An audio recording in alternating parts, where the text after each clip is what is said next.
Baru 10 detik memegang akta cerai, aku langsung membatalkan 8 kartu kredit platinum tambahan milik ibu mertuaku. Tepat saat keluarga mantan suamiku hendak melunasi pembayaran rumah untuk adik iparku, sebuah notifikasi dari bank membuat mereka semua terdiam membeku. Di atas meja kayu tua di kantor catatan sipil, selembar akta cerai diletakkan dengan bunyi tak yang kering, singkat, dan tajam. Seperti sebuah tamparan yang mendarat telak pada 3 tahun masa mudaku. Aku menatap lekat-lekat 3 kata perceraian yang baru saja dicap merah. Masih hangat, aroma tintanya bahkan belum sempat menguap. Entah mengapa, kepalaku mulai menghitung. 1, 2, 3, 10 detik. Hanya dalam 10 detik, aku resmi bukan lagi istri Bima. Pria yang duduk di hadapanku saat ini masih menunduk, menyelesaikan tanda tangan di baris terakhir. Goresan penanya begitu familiar hingga aku bisa mengenalinya bahkan dengan mata terpejam. 3 tahun hidup bersama, aku terlalu mengenalnya. Mengenal setiap kebiasaan kecilnya, setiap kerutan dahinya, setiap momen diamnya. Dia adalah tipe pria yang punya masalah tapi tak berani bicara, punya pendapat tapi tak berani membantah. Semuanya harus menurut kata ibunya. Dan ibu itu, Bu Ratna, kini berdiri di belakang Bima. Sudut bibirnya menyunggingkan senyum yang coba ia sembunyikan, tapi gagal total. Senyum itu sangat kukenal. Senyum seorang pemenang taruhan besar. Kalau sudah selesai, ambil barang-barangmu dan pergi, suara Bu Ratna jatuh dari atas kepalaku, sedingin air sumur di pagi hari. Buang-buang waktu saja, sudah cerai, jangan berdiri di sini bikin pemandangan jadi jelek. Aku tidak menatapnya. Tak perlu melihat pun aku tahu seperti apa tatapan matanya saat ini, seperti sedang mengusir anjing liar dari depan rumah. Aku diam-diam membuka tas, mengeluarkan ponsel. Bima baru mengangkat kepalanya, menatapku. Bibirnya bergerak-gerak seperti ingin mengatakan sesuatu, tapi kemudian menelannya kembali. Masih sama seperti dulu, ragu-ragu, lemah, tidak berani mengambil keputusan. 3 tahun, tidak ada yang berubah. Sudah, ayo pergi. Bu Ratna menarik lengan Bima, suaranya terdengar tidak sabar. Sore ini kita masih harus melunasi apartemen untuk Lita, jangan berlama-lama lagi. Lita, adik perempuan Bima, dengan sigap mendekat, memeluk lengan ibunya sambil tersenyum manis. Ibu tenang saja. Aku sudah bilang ke pihak pengembang, sebelum jam 3 sore transfer lunas, unitnya aman untuk kita. Iya, ibu tahu. Bu Ratna menepuk-nepuk tas tangannya. Sudah ibu bawa semua. 8 kartu. Cukup buat bayar lunas. Selesai berkata, ia melirikku sekilas. Sebuah lirikan yang penuh makna. Aku paham. Itu adalah tatapan pamer. Selama bertahun-tahun ini, saat ia menggesek kartuku habis-habisan, kenapa ia tidak pernah menatapku seperti itu? Layar ponselku menyala. Aku membuka aplikasi M-Banking, login, konfirmasi sidik jari. Semua hanya dalam beberapa detik. Jariku menyentuh baris tulisan yang familiar. Kartu tambahan. Pemegang. Ratna Wulandari. Aku menekan. Memilih opsi batalkan kartu tambahan. Konfirmasi. Ting. Ponsel bergetar ringan, notifikasi muncul. Kartu tambahan berhasil dibatalkan. Pada saat yang sama, Bu Ratna masih merogoh-rogoh tasnya, mulutnya bergumam, coba nanti pakai kartu yang mana, ya. Yang ini limitnya 500 juta, aku tidak berkata apa-apa. Lanjut. Kartu kedua. Batalkan. Ting. Kartu ketiga, batalkan. Ting. Kartu keempat, batalkan. Ting. Suara notifikasi yang beruntun terdengar teratur seperti detak jantung, tetapi membuat suasana di ruangan itu perlahan menjadi aneh. Bima mulai mengerutkan kening, ia menatapku, lalu ibunya, lalu ponselnya sendiri. Riana, kamu sedang apa? Aku tidak menjawab. Jariku terus bergerak. Kartu kelima, keenam, ketujuh. Ting ting ting. Sampai di kartu ke-8, aku berhenti sejenak, lalu menekan konfirmasi. Ting, 8 kartu. 3 menit. Selesai. Bu Ratna kini sudah berhasil mengeluarkan sebuah kartu kredit platinum, membolak-baliknya, lalu mengambil satu lagi. Raut wajahnya mulai berubah. Loh, kok begini? Ia memberikan kartu itu pada Bima, kartunya tidak bisa digesek. Bima mengambilnya, memeriksa, lalu membuka aplikasi di ponselnya. Hanya beberapa detik kemudian, wajahnya memucat. Ia menoleh kepadaku. Riana, kamu memblokir kartu ibu?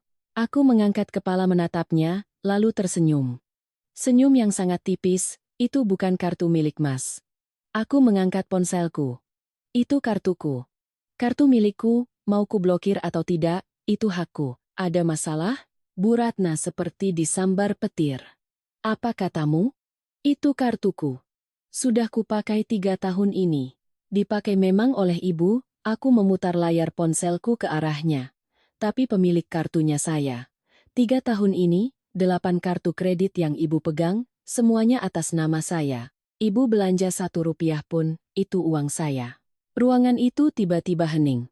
Lita, yang berdiri di samping, senyumnya membeku di wajah. Bima hanya berdiri seperti patung. Bu Ratna membuka mulut, tetapi tidak ada kata yang keluar. Beberapa saat kemudian, Lita yang pertama bereaksi. Mbak gila, ya? Kartu-kartu itu sudah dipakai ibu bertahun-tahun, seenaknya saja Mbak blokir. Aku berdiri, menutup tasku. Benar, seenakku saja ku blokir. Kita sudah cerai. Aku dan keluarga kalian tidak punya hubungan apa-apa lagi. Kartu milikku, kenapa harus kalian yang pakai? Bima akhirnya maju selangkah, suaranya terdengar panik. Riana, tindakanmu ini keterlaluan. Ibu sedang butuh uang untuk beli rumah, bagaimana kalau kamu buka lagi blokirnya, nanti kita bicarakan lagi baik-baik. Aku tertawa, bukan tawa bahagia, melainkan tawa getir. Lagi-lagi, nanti dibicarakan. 3 tahun ini, setiap kali kita bertengkar, jawabannya selalu nanti. Setiap kali ibumu keterlaluan, jawabannya nanti. Setiap kali aku tertekan, jawabannya juga nanti. Dengar ya, Mas, aku menoleh, 3 tahun menunduk, leherku sudah pegal. Aku mengangkat akta cerai di depan wajahnya. Lihat ini. Mulai hari ini, Mas jalan Mas, aku jalan aku. Mas mau belikan rumah untuk adik Mas, ibu Mas mau belanja. Itu semua tidak ada hubungannya denganku. Bu Ratna tiba-tiba berteriak. Tidak tahu berterima kasih. Anakku menikahimu itu keberuntungan 8 turunan untukmu. Sudah cerai masih saja mau memutus jalan hidup kami. Kamu ini masih manusia atau bukan? Aku menatapnya. Untuk pertama kalinya dalam 3 tahun, aku menatapnya lurus-lurus. Jalan hidup ibu? 3 tahun ini, siapa yang membukakan jalan untuk keluarga ibu? Rumah yang ibu tinggali, siapa yang bayar cicilannya? Mobil yang ibu pakai, siapa yang bayar?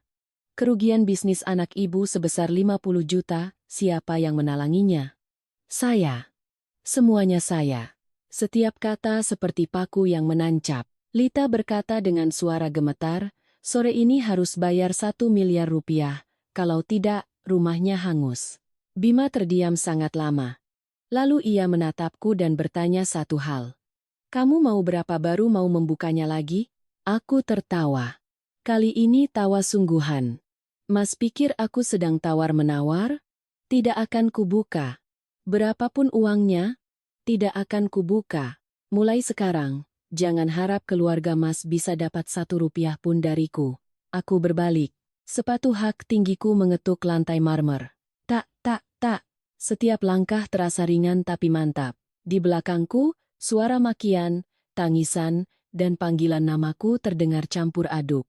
Tapi aku tidak menoleh. Melangkah keluar pintu, sinar matahari menerpa wajahku. Hangat. Sejelas sebuah permulaan baru. Ponselku bergetar. Notifikasi terakhir, kartu ke-8 berhasil dibatalkan. Aku menarik napas dalam-dalam. 3 tahun aku sudah cukup bersabar.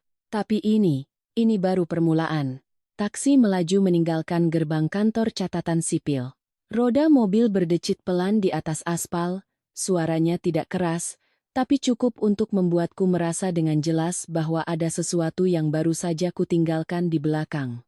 Bukan manusia, bukan sebuah hubungan, melainkan seluruh babak kehidupan yang pernah kupikir akan kujalani selamanya.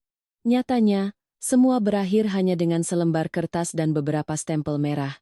Aku menyandarkan kepala ke kaca jendela, memandangi keramaian di luar yang seolah bergerak mundur. Motor-motor yang saling berdesakan, wajah-wajah yang terburu-buru, semuanya berjalan seperti biasa. Tidak ada yang tahu bahwa di dalam taksi kecil ini, ada seorang wanita yang baru saja melangkah keluar dari sebuah pernikahan, baru saja memutus semua belenggu yang mengikatnya selama 3 tahun, dan tidak ada yang tahu bahwa di dalam tasku, 8 kartu kredit yang baru saja dibatalkan dalam 3 menit telah resmi membuat sebuah keluarga lain jatuh ke dalam kekacauan. Ponsel di dalam tas bergetar tanpa henti, begitu kuat hingga seluruh tasku ikut bergetar. Tak perlu kulihat, aku sudah tahu siapa yang menelepon. Karena di dunia ini, pada saat ini, hanya ada satu orang yang bisa meneleponku sebegini gencarnya. Dan hanya ada satu orang yang mulai panik ketika menyadari bahwa sumber uang yang biasa diandalkannya telah terputus. Aku tidak mengangkatnya.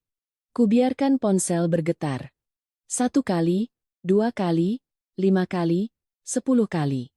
Lalu beralih ke rentetan pesan. Aku membukanya, bukan karena ingin membaca, tapi karena ingin melihat apa yang akan mereka katakan ketika topeng ketenangan mereka sudah tidak bisa lagi dipertahankan. Riana, apa maksudmu melakukan ini? Jangan bercanda, buka lagi kartunya. Sore ini harus lunas, kamu tahu kan? Aku menggulir pesan itu tanpa membalas. Pesan berikutnya datang dengan cepat, kali ini dengan nada yang berbeda. Riana, ibu sekarang ada di kantor pemasaran, orang-orang sudah menunggu. Buka dulu blokirnya, apapun masalahnya bisa kita bicarakan nanti. Lagi-lagi, bicarakan nanti. Aku tersenyum tipis. Sopir taksi melirik dari kaca spion, mungkin heran melihatku tersenyum sendiri. Tapi ia tidak bertanya, hanya diam dan terus mengemudi. Itu membuatku merasa jauh lebih nyaman daripada harus mendengar pertanyaan apapun. Mobil berbelok ke jalan raya. Sinar matahari membuatku menyipitkan mata. Tepat pada saat itu, sebuah pesan baru muncul. Riana, ibu menangis di luar sana. Apa kamu senang melihatnya? Aku menatap tulisan itu beberapa detik, lalu mengetik balasan. Senang. Hanya satu kata. Kirim. Setelah itu, aku memblokir nomornya. Tanpa ragu, tanpa penyesalan, tanpa menoleh ke belakang. Ponsel menjadi sunyi, ruang di dalam mobil tiba-tiba terasa begitu hening hingga aku bisa mendengar napasku sendiri. Napas yang ringan tapi teratur. Seperti setelah melepaskan beban berat yang menekan dada selama ini. Baru cerai? Ya, Mbak? Sopir taksi tiba-tiba bertanya. Suaranya bukan penasaran, hanya pertanyaan biasa. Aku tidak kaget. Mungkin siapapun yang melihatku saat ini bisa menebaknya. Iya, Pak. Baru saja. Ia mengangguk, tidak langsung berkomentar. Beberapa saat kemudian, ia tersenyum ringan. Kelihatannya lebih bahagia daripada orang yang mau menikah. Aku menoleh padanya, lalu ikut tersenyum. Karena memang bahagia, Pak. Mobil terus melaju. Aku menyebutkan alamat rumah sahabatku kepadanya, suaraku begitu ringan seolah baru saja melepaskan sebuah beban. Tetapi di tempat lain di kota ini, suasananya sangat kontras. Kantor pemasaran sebuah proyek apartemen mewah masih menyalakan AC-nya hingga dingin. Cahaya putih terang memantul di lantai marmer yang mengilap, memantulkan bayangan setiap orang di dalamnya. Tapi sedingin apapun udaranya, keringat di punggung Bu Ratna tetap mengalir deras. Ia berdiri di depan konter pembayaran, tangan mencengkeram kartu kredit platinum, telapak tangannya begitu basah hingga kartu itu nyaris terlepas. Tapi yang membuatnya panik bukanlah keringat, melainkan tatapan staf di hadapannya. Tatapan sopan tapi berjarak, seperti melihat seseorang yang statusnya baru saja berubah dari klien menjadi orang yang tidak mampu membayar. Maaf, Bu, kartunya tidak bisa digunakan, kata staf itu dengan lembut, senyum profesionalnya tetap terpasang. Tidak mungkin. Bu Ratna menggebrak meja, suaranya meninggi. Saya sudah pakai kartu ini 3 tahun, tidak pernah ada masalah. Sistem kami menunjukkan kartu tambahan ini sudah diblokir, Bu. Blokir apa? Coba lagi. Staf itu mencoba lagi. 1 kali, 2 kali, 3 kali. Hasilnya tetap sama. Maaf, Bu, tetap tidak bisa. Lita, yang berdiri di sampingnya dengan wajah pucat, buru-buru mengeluarkan semua kartu dari tasnya, menumpuknya di atas meja. Suaranya bergetar. Coba semuanya, Mbak. Semuanya ada di sini. Satu persatu kartu dimasukkan ke mesin. Setiap gesekan, setiap bunyi bip yang dingin terdengar. Tidak ada satupun yang berhasil. Suasana di ruangan itu mulai berubah. Klien-klien lain yang sedang melihat-lihat unit perlahan menoleh. Tatapan mereka penuh rasa ingin tahu, bercampur sedikit cemoohan. Bima berdiri di belakang, kedua tangannya mengepal, wajahnya memerah. Ia tahu apa yang terjadi, tapi tidak tahu harus berbuat apa. Karena untuk pertama kalinya dalam 3 tahun, ia sadar bahwa wanita yang selama ini ia anggap sudah seharusnya memberi, tidak lagi berada di posisi itu. Telepon Mbak Riana. Lita menarik lengan kakaknya, suaranya nyaris menangis. Telepon dia. Bima mengambil ponsel, menekan nomor. Tidak tersambung. Diblokir. Ia beralih menggunakan nomor ibunya. Dering sekali, 2 kali, lalu tersambung. Riana. Iya. Ada apa? Suara di seberang sana begitu tenang hingga membuat Bima tercekat. Bisa tolong buka lagi blokir kartunya?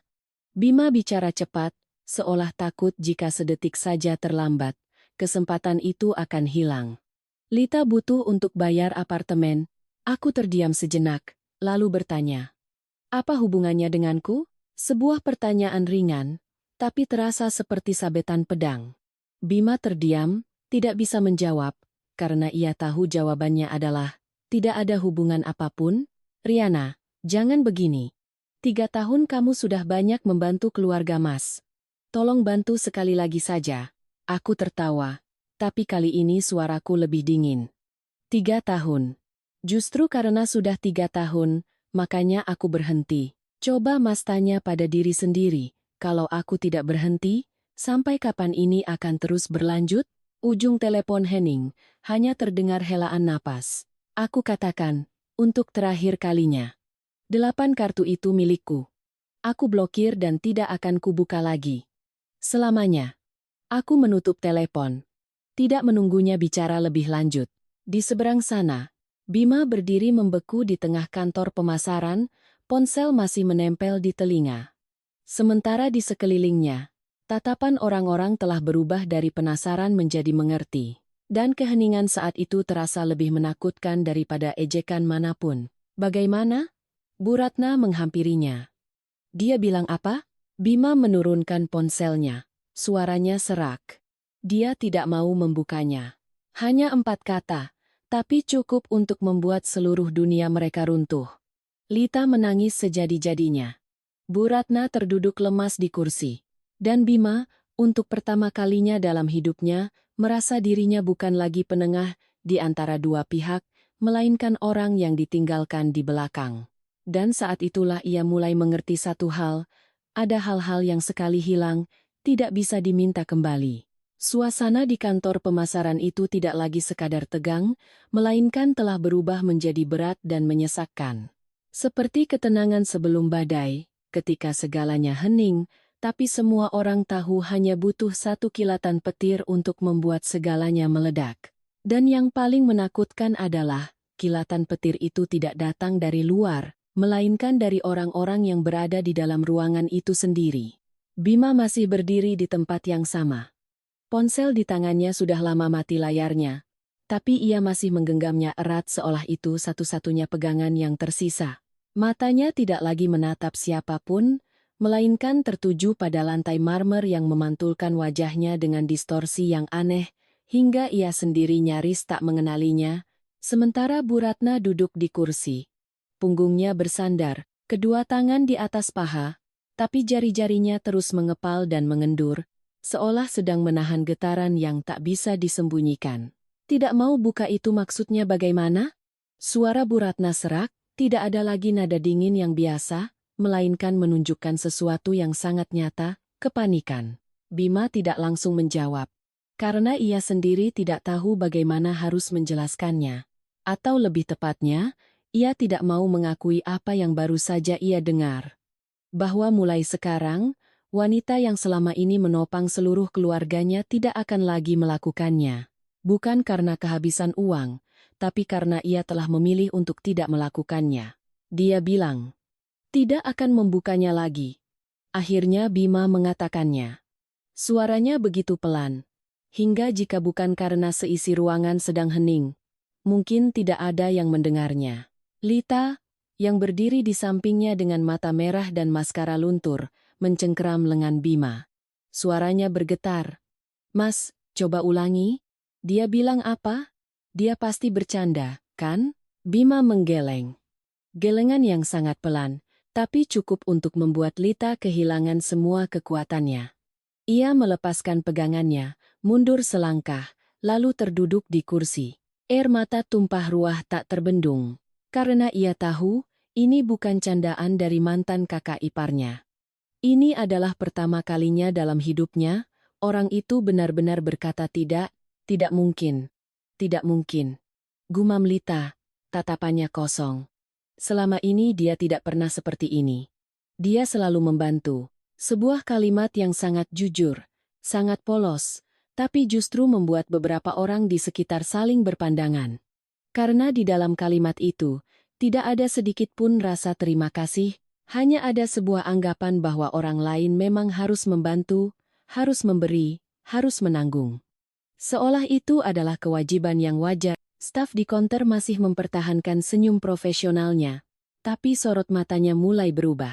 Tidak lagi sekadar sopan, tapi ada sedikit pengamatan, penilaian, dan penantian untuk melihat bagaimana drama ini akan berakhir.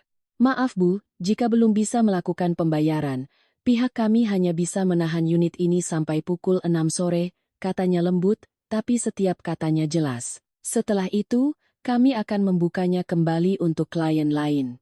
Kalimat itu seperti pengingat halus, tapi menghantam tepat di titik terlemah Bu Ratna saat ini. Ia sontak berdiri, suaranya meninggi. Tahan apa? Saya kan sudah bilang sore ini lunas. Betul, Bu. Tapi kami baru bisa konfirmasi setelah dana masuk ke rekening perusahaan. Jawaban itu tetap sopan, tapi tanpa kompromi. Bu Ratna menoleh ke Bima, matanya memerah. Telepon lagi dia. Suruh dia buka kartunya.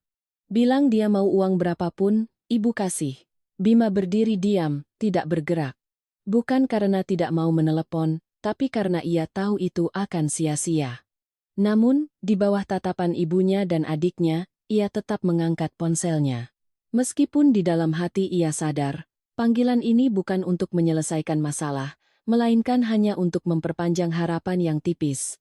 Ia membuka daftar kontak, menatap nama Riana, sebuah nama yang selama 3 tahun ini begitu biasa ia panggil, begitu biasa ia andalkan. Tapi hari ini, nama itu terasa begitu asing, hingga ia butuh beberapa detik untuk berani menekannya. Panggilan tersambung, tapi kali ini tidak ada lagi ketenangan seperti tadi. Masih menelepon untuk apa? Suaraku terdengar, tidak keras, tidak membentak, tapi cukup untuk membuatnya tercekat. Riana, dengarkan Mas. Tidak perlu, potongku. Mas yang cukup dengarkan. Hening sejenak, tapi terasa berat. Mas mau aku buka lagi kartunya, kan? Bima tidak menjawab, tapi napasnya sudah menjadi jawaban. Kalau begitu, aku tanya satu hal. Selama 3 tahun ini, apa aku pernah menolak? Bima diam. Tidak pernah. Ibu Mas mau beli apapun, aku bayar. Adik Mas belanja apapun, aku tidak pernah bertanya. Mas rugi bisnis, aku yang menanggungnya. Suaraku datar, tidak cepat, tidak lambat, tapi setiap katanya jernih. Sekarang, coba Mas jawab.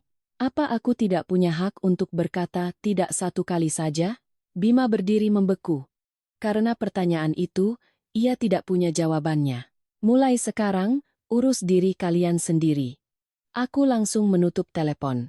Tidak memberinya kesempatan untuk bicara lagi, tidak memberinya kesempatan untuk menjelaskan, tidak memberinya kesempatan untuk memohon. Di seberang sana, Bima masih memegang ponsel, tapi kali ini tangannya benar-benar mulai gemetar.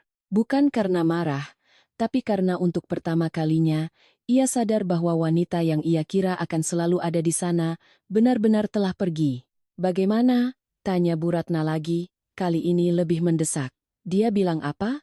Bima menurunkan ponselnya, menatap ibu dan adiknya, lalu mengucapkan satu kalimat yang ia sendiri tak menyangka akan keluar dari mulutnya. Dia tidak punya utang pada kita, bukan dia tidak mau buka atau dia menolak. Melainkan, dia tidak punya utang pada kita. Kalimat itu membuat Bu Ratna tertegun, seolah untuk pertama kalinya seseorang menyuarakan kebenaran yang selama ini sengaja tidak ia lihat. Apa katamu? Matanya melotot. Tidak punya utang bagaimana? 3 tahun dia makan di rumah kita, pakai fasilitas kita. Bima tertawa. Tawa yang sangat aneh. Tidak gembira, tidak getir. Melainkan seperti tawa seseorang yang baru menyadari sesuatu yang sudah sangat terlambat. Rumah kita. Ulangnya. Rumah yang mana, Bu? Apartemen itu atas nama siapa? Ibu masih ingat? Mobil yang ibu pakai setiap hari? Atas nama siapa? 8 kartu kredit yang ibu pegang, milik siapa? Setiap pertanyaan, suaranya semakin dalam. Tidak keras, tapi cukup untuk membuat pendengarnya tidak bisa menghindar. Bu Ratna membuka mulut, tapi tak sanggup bicara. Lita juga terdiam. Untuk pertama kalinya selama bertahun-tahun, tidak ada yang membantah. Karena jawabannya terlalu jelas. Tidak perlu diucapkan, tidak perlu dijelaskan. Cukup diam saja sudah mengerti. Staf di konter melirik jam. Lalu dengan sopan mengingatkan lagi. Maaf. Sekarang sudah hampir pukul 5. Bapak dan Ibu masih punya waktu sekitar 1 jam lagi. 1 jam. Hanya 1 jam. Tapi bagi mereka bertiga, itu bukan lagi waktu. Itu adalah sebuah kekosongan yang tidak mungkin bisa diisi. Lita menutupi wajahnya dan menangis. Bu Ratna terduduk lesu. Dan Bima, untuk pertama kalinya dalam hidupnya, tidak melihat ke arah ibunya atau adiknya. Ia menatap lurus ke ruang kosong di depannya, tempat di mana dulu selalu ada seseorang yang diam-diam menanggung segalanya. Tapi sekarang, tempat itu kosong. Dan pada saat itulah ia mengerti, tidak semua perpisahan itu berisik. Ada orang yang hanya dengan melepaskan tangan, segalanya bisa runtuh. Waktu di kantor pemasaran itu terasa berjalan sangat lambat. Seolah setiap menit, setiap detik sengaja diperpanjang agar orang bisa merasakan dengan lebih jelas kebuntuan yang menyelimuti. Dan bagi Bima, Bu Ratna, dan Lita, setiap kali jarum jam bergerak, rasanya seperti sabetan pisau yang mengiris lebih dalam pada kepanikan yang semakin menjadi-jadi. Karena mereka tidak hanya kehilangan sebuah apartemen, mereka perlahan sadar bahwa sandaran yang mereka kira tidak akan pernah goyah, benar-benar telah lenyap. Lita masih duduk menutupi wajahnya, isak tangisnya tertahan di tenggorokan, bahunya bergetar hebat. Tapi yang aneh, tidak ada satupun orang di ruangan itu yang mendekat untuk menenangkannya. Karena saat ini, semua tatapan telah berubah.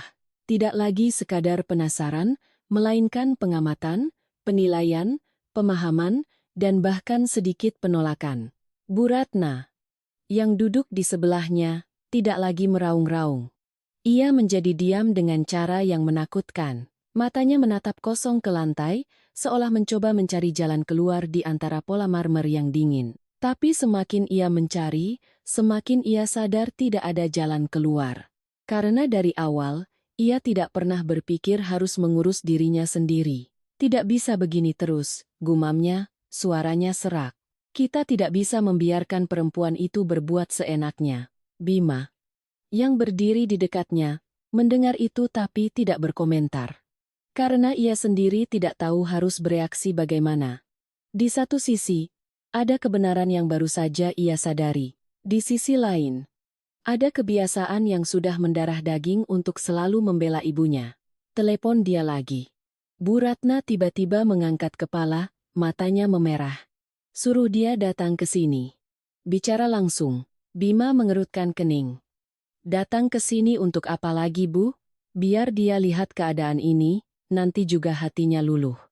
Suara Bu Ratna menjadi lebih yakin, seolah baru saja menemukan solusi. Perempuan itu, Ibu paham, di luar kelihatannya keras, tapi hatinya lembut. Begitu dia lihat adiknya menangis, lihat ibunya menderita, Pasti dia akan mengalah. Sebuah argumen yang sangat familiar. Sebuah pola pikir yang selama 3 tahun ini selalu ia gunakan dan selalu berhasil. Tapi kali ini, Bima tidak lagi yakin. Ia berdiri diam beberapa detik, lalu tetap mengangkat ponselnya. Karena dalam situasi ini, ia tidak punya pilihan lain. Ia membuka daftar blokir, membuka blokir nomorku, lalu menekan panggil. Dering sekali, 2 kali, lebih lama dari biasanya, lalu tersambung. Ada apa? Suaraku terdengar. Sama sekali tidak terkejut, seolah sudah menduga panggilan ini akan datang. Bima menarik napas, mencoba menjaga suaranya tetap tenang. Riana, bisa tolong datang ke kantor pemasaran sebentar? Aku tidak langsung menjawab. Hening sejenak, tapi cukup untuk membuatnya merasa tertekan. Untuk apa? Aku ingin bicara langsung denganmu. Ibu dan Lita juga ada di sini. Aku tertawa kecil. Suara tawa yang tidak keras tapi jelas. Mas pikir aku masih punya sesuatu untuk dibicarakan dengan keluarga Mas? Bima mencengkeram ponselnya. Sekali ini saja. Aku mohon. 2 kata aku mohon baru saja terucap, Bima sendiri merasa aneh. Karena selama 3 tahun, ia tidak pernah perlu menggunakannya padaku. Ujung telepon hening beberapa detik, lalu aku berkata, baiklah, alamatnya? Bima membacanya dengan cepat. Aku tidak berkata apa-apa lagi dan langsung menutup telepon. Ia berdiri terpaku sejenak, lalu menoleh ke ibunya. Dia akan datang. Bu Ratna menghela napas lega, seolah baru saja meraih pelampung. Tuh, kan? Ibu bilang juga apa? Asal bertemu langsung, pasti beres. Tapi tak satu pun dari mereka bertiga yang tahu bahwa keputusanku untuk datang bukanlah untuk berkompromi, melainkan untuk mengakhiri. Sekitar 20 menit kemudian, pintu kaca kantor pemasaran terbuka. Suara sepatu hak tinggi terdengar teratur di atas lantai marmer. Tidak cepat, tidak tergesa-gesa, setiap langkahnya mantap. Aku melangkah masuk, mengenakan blazer krem, rambut tergerai rapi di punggung, wajahku begitu tenang, hingga membuat orang-orang di ruangan itu refleks terdiam. Karena ketenangan itu bukanlah kelemahan, melainkan jenis kepercayaan diri yang hanya dimiliki oleh orang yang sudah menuntaskan segalanya. Tatapan Bu Ratna langsung terkunci padaku. Lita juga mengangkat kepala, air matanya belum kering. Bima berdiri di sana, menatapku, tapi tidak melangkah maju. Aku tidak menatapnya lebih dulu.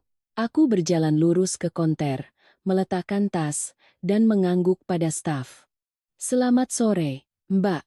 Suaraku ringan dan sopan, seperti pelanggan biasa. Staf itu mengangguk kembali, sedikit terkejut dengan sikapku. Baru setelah itu aku berbalik menghadap mereka bertiga. Tatapanku berhenti sejenak, tidak lebih. Ada perlu apa memanggil saya ke sini? Bu Ratna langsung berdiri dan mendekat.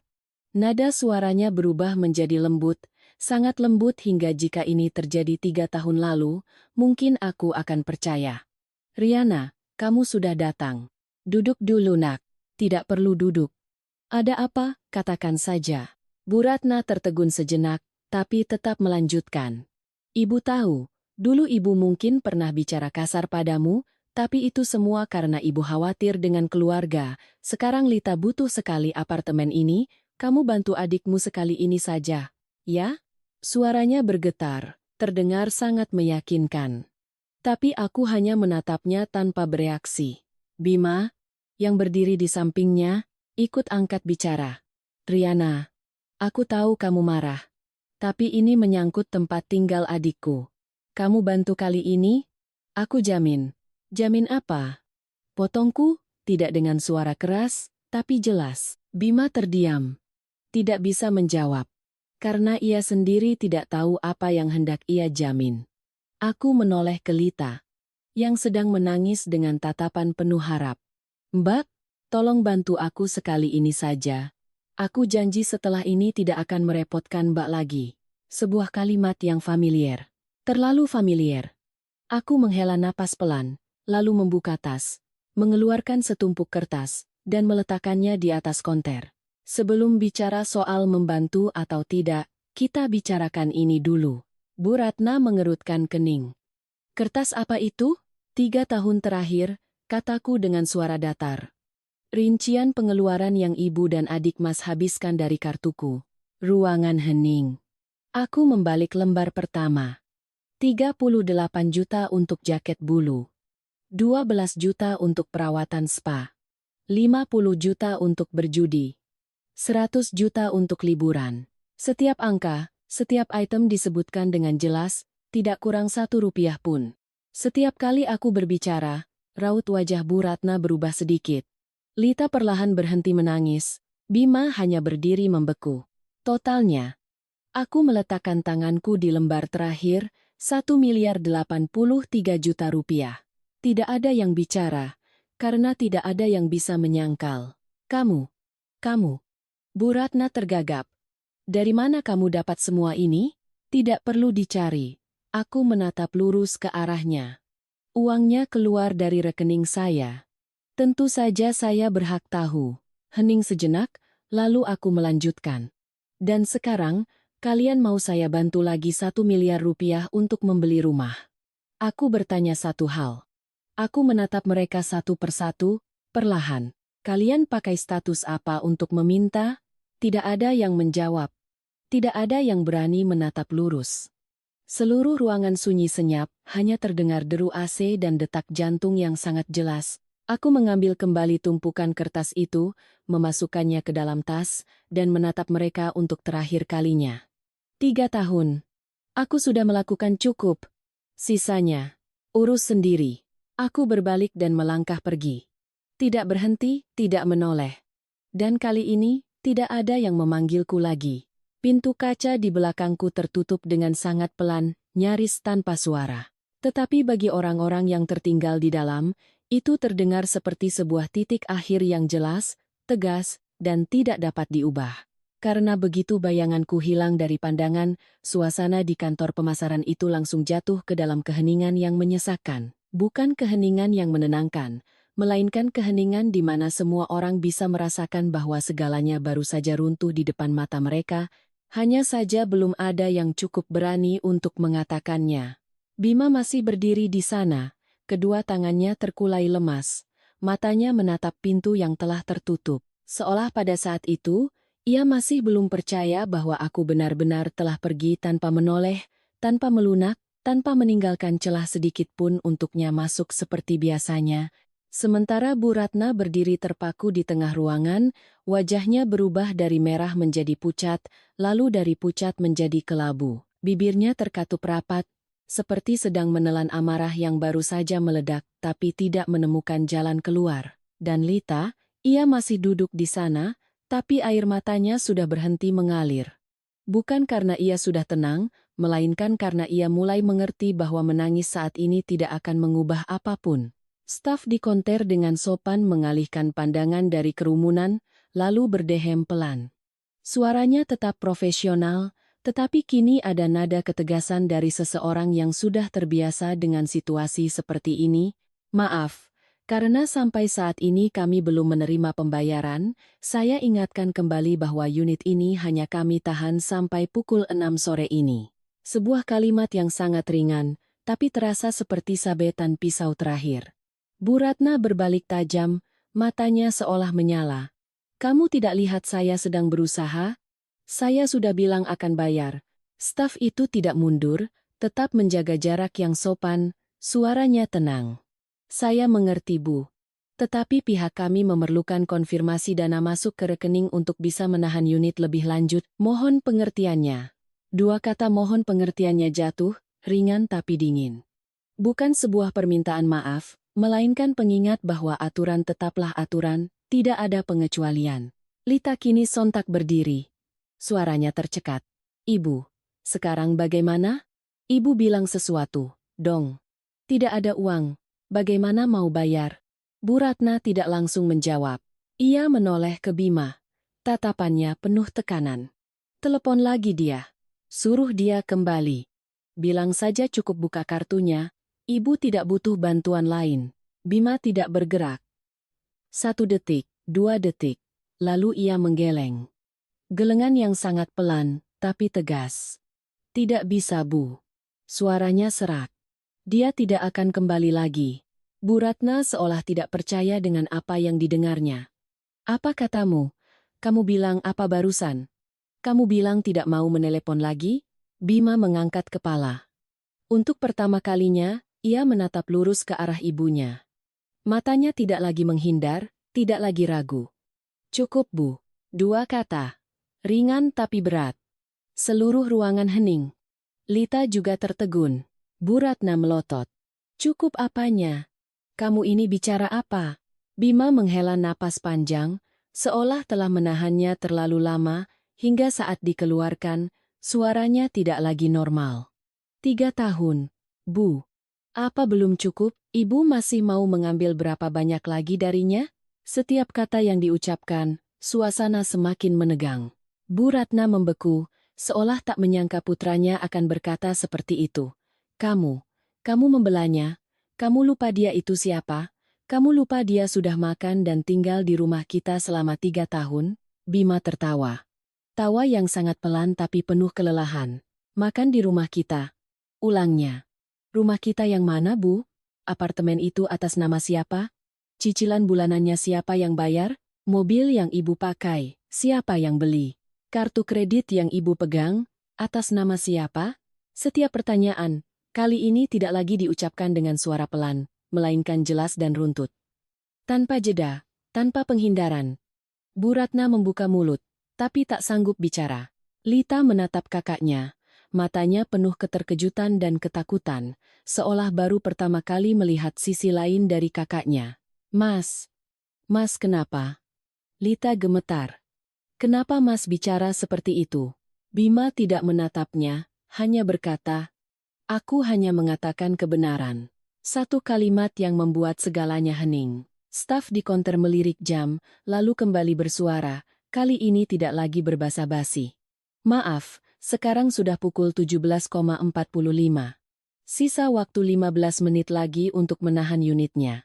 Mohon segera diputuskan. 15 menit. Sebuah angka yang konkret. Tapi bagi mereka bertiga saat ini, itu adalah jarak yang tak mungkin bisa ditempuh. Lita tiba-tiba menangis lagi, kali ini tanpa ditahan-tahan. Ia menghampiri dan menarik lengan Bima. Mas, lakukan sesuatu.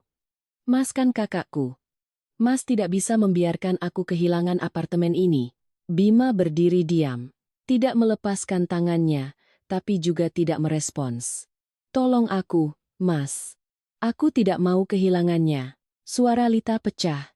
Tapi Bima hanya menatapnya, lalu berkata dengan sangat perlahan, Mas tidak bisa menolong. Bukan tidak mau, tapi tidak bisa. Karena untuk pertama kalinya ia mengerti bahwa ia tidak pernah memiliki kemampuan itu. Hanya saja, dulu ada orang lain yang melakukannya untuknya. Bu Ratna, pada saat itu, meledak. Ia sontak berdiri, suaranya melengking. Tidak bisa menolong ya pinjam. Teman-temanmu di mana? Relasimu di mana? Kamu ini laki-laki, tidak bisa mengurus adikmu sendiri. Bima mengepalkan tangan, kuku-kukunya menancap ke telapak tangannya. Sakit, tapi tidak sesakit apa yang sedang ia dengar. Aku sudah menelepon, katanya. Tidak ada yang mau meminjamkan. Sebuah kalimat jujur, tanpa ditutupi, tanpa pembelaan. Bu Ratna membeku. Lita juga terdiam. Bukan karena tidak mau bicara, tapi karena tidak tahu harus berkata apa lagi. Karena pada titik ini, mereka baru sadar bahwa dunia tidak berjalan seperti yang mereka bayangkan. Tidak selamanya butuh lalu ada, tidak selamanya meminta lalu diberi. Tidak semua orang akan menanggung beban mereka sebagai hal yang wajar. Staf mendekat, dengan sopan mengambil kembali map berkas di atas meja. Suaranya tetap sopan, tapi tidak ada lagi jeda menunggu. Mohon maaf, karena pihak Bapak dan Ibu belum melakukan pembayaran tepat waktu, unit ini kami buka kembali untuk dijual. Sebuah kalimat ringan, yang terasa seperti paku terakhir. Lita berdiri membeku. Bu Ratna terduduk lemas di kursi. Dan Bima, ia tidak bereaksi. Hanya berdiri di sana, menatap semuanya. Seperti sedang menonton sebuah pertunjukan di mana untuk pertama kalinya ia bukan lagi penonton di balik panggung, melainkan aktor yang ditarik ke tengah panggung di bawah sorotan lampu. Tanpa dialog, tanpa naskah.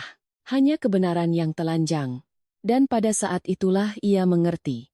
Kehilangan apartemen ini bukanlah akhir, melainkan awal. Awal dari keharusan untuk berdiri dengan kakinya sendiri. Tanpa ada yang menopang. Tanpa ada yang memberi. Tanpa ada yang bersabar. Hanya ada dirinya sendiri.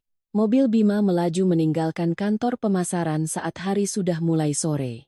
Sinar matahari tidak lagi menyengat, berubah menjadi warna kuning pucat yang memanjangkan bayangan di atas aspal. Tapi di dalam mobil, tidak ada sedikit pun kehangatan. Hanya ada suasana berat yang mencekik, seperti baru saja melewati badai tanpa persiapan. Dan yang paling menakutkan bukanlah kehilangan apartemen itu, melainkan perasaan hampa ketika untuk pertama kalinya mereka tidak lagi punya apapun untuk diandalkan. Bu Ratna duduk di kursi belakang, kedua tangan bersedekap di dada. Wajahnya kaku, matanya menatap keluar jendela, tapi tidak benar-benar melihat apapun. Seolah kepalanya terus memutar ulang apa yang baru saja terjadi. Setiap kata-kataku, setiap tatapan orang-orang di sekitar, setiap momen di mana ia merasa seperti ditelanjangi di depan umum. Sementara Lita duduk di sebelahnya. Punggungnya bersandar di pintu, matanya bengkak dan merah, maskara luntur, rambutnya acak-acakan karena menangis sambil mengacak-acaknya. Sesekali ia menarik napas dalam-dalam, mencoba menahan isak tangis yang tak kunjung reda. Dan Bima, ia duduk di kursi pengemudi, kedua tangan di atas setir tapi tidak langsung menyalakan mesin. Karena ia tahu, begitu mobil ini berjalan, mereka akan menghadapi sesuatu yang lebih tidak nyaman daripada kantor pemasaran, tatapan orang-orang di lingkungan tempat tinggal mereka. Jalan, dong. Masih diam di situ buat apa? Bu Ratna akhirnya bersuara, nadanya tidak keras tapi penuh kekesalan, seperti melampiaskan amarah pada keheningan putranya. Bima tidak menjawab, hanya menyalakan mesin dalam diam. Mobil perlahan melaju, tidak ada yang bicara lagi. Justru keheningan itulah yang membuat segalanya terasa semakin berat. Karena di benak masing-masing, ada alur pikiran yang berbeda. Tapi tidak ada yang mau mengucapkannya, tidak ada yang mau mengakui bahwa segalanya telah berubah. Mobil melewati beberapa jalan yang familiar, warung-warung pinggir jalan, pejalan kaki, suara klakson. Semuanya berjalan normal. Tapi bagi mereka bertiga di dalam mobil, dunia seolah telah sedikit bergeser, tidak lagi sama seperti sebelumnya. Saat mobil berbelok ke jalan menuju kompleks apartemen tempat mereka tinggal, Bima mulai merasakan jantungnya berdebar lebih kencang. Bukan karena lelah, tapi karena ia tahu, begitu mobil berhenti di depan lobi, tatapan-tatapan familiar itu akan muncul. Para tetangga yang biasanya saling sapa, hari ini tidak akan lagi sama. Dan benar saja. Begitu mobil berhenti di depan gedung, sekelompok orang sudah berkumpul. Bukan kerumunan yang ramai, melainkan gerombolan kecil yang cukup untuk membentuk lingkaran. Masing-masing dengan gayanya. Ada yang bertolak pinggang, ada yang bersedekap, ada yang memegang ponsel, ada yang bersandar di motor. Tapi semuanya punya satu kesamaan. Mata mereka tertuju pada mobil mereka.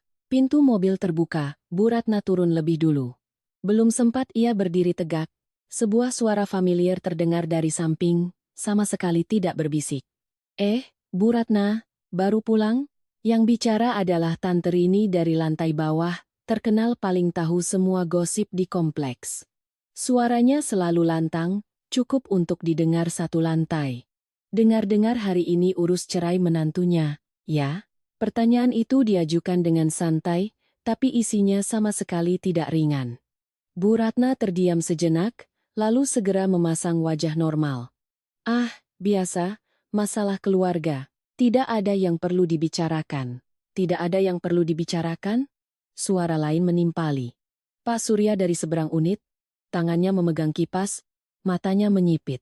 Saya dengar si Riana itu yang menanggung hidup kalian semua selama 3 tahun, sekarang dia pergi, kalian pasti susah, ya. Kalimat itu baru saja selesai, suasana langsung berubah.